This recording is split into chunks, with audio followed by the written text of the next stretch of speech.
Welcome to Animatrix Hub. Tonight, we dive into a tale that will chill you to the bone and make you question every creak and shadow in your own home.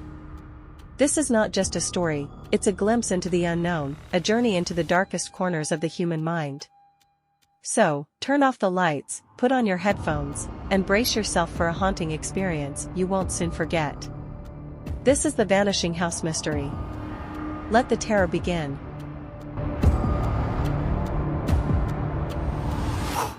It was a night like any other. Just another late shift at the office. Just another drive home through those empty streets. The kind where your headlights barely cut through the thick, oppressive dark. The route was routine, straight past the old diner, right onto Sycamore Avenue. The streets were so familiar I could practically drive them blindfolded. But that night, something was different. As I rounded the bend onto Sycamore, there it was. A house that had never been there before. An old Victorian, towering and decrepit, like something pulled straight out of a forgotten past. It loomed shrouded in shadows, its windows black as voids, and its paint peeling like dead skin. It seemed out of place, wedged between the cookie-cutter suburban homes, like it had sprouted overnight from the asphalt. I stared for a moment, caught off guard by the sight. I must have driven this route 1,000 times. I knew every crack in the pavement, every overgrown tree, and yet, I'd never seen this house before. My stomach tightened, an uneasy feeling creeping in. But I was tired, and I had a habit of overthinking. I chalked it up to fatigue, maybe a trick of the mind. So I ignored it. Drove right past, without another thought. The next morning, the sun had already begun to creep over the horizon as I set off for work, my eyes heavy from lack of sleep. I turned onto Sycamore again, expecting to see that strange, looming house. But as I passed by, my heart nearly stopped. It was gone, just gone. Not a trace of it remained. Only a vacant lot stared back at me, overgrown with weeds and strewn with litter, as if nothing had ever been there at all. I slowed down, my eyes scanning the space where I knew it had been. But there was no sign of the house. It was as if it had never existed. I shook my head, trying to dismiss the dread pooling in my gut. Maybe I'd imagined it, I thought, a trick of the fog or the shadows. But the feeling nagged at me, a clawing anxiety that wouldn't let go.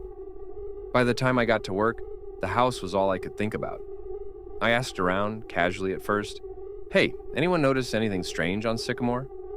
A few dismissive shrugs, some blank stares. No one else had seen it. That night, I couldn't help myself. I drove back to Sycamore, eyes peeled for any sign of that old Victorian. But the street was as normal as ever. Rows of neat, identical houses, everything in its place. The lot where the house had been was still empty, save for the overgrown grass swaying in the night breeze. I got out of the car, heart racing, and approached the vacant lot. The air felt colder here, wrong somehow. I crouched down, brushing aside the weeds, searching for anything, any sign that the house had been real. But there was nothing. No footprints, no debris, just earth, untouched and unbothered. I was about to give up, chalk it all up to a hallucination, when I noticed something strange.